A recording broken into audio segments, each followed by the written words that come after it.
একবার একটা শেয়ালকে গায়ের কুকুরেরা তাড়া করেছিল। কুকুরের তাড়া খেয়ে পালাবার সময় শেয়াল একটা কুয়োর মধ্যে পড়ে গিয়েছিল। কুয়োটা গভীর ছিল না, তার মধ্যে বেশি জলও ছিল না।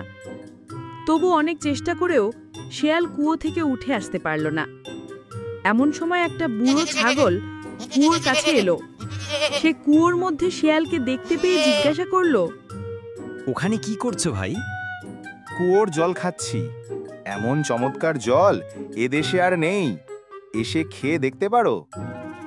শেয়ালের কথায় ছাগলটা তখনই লাফিয়ে কুয়োর মধ্যে নেমে পড়ল।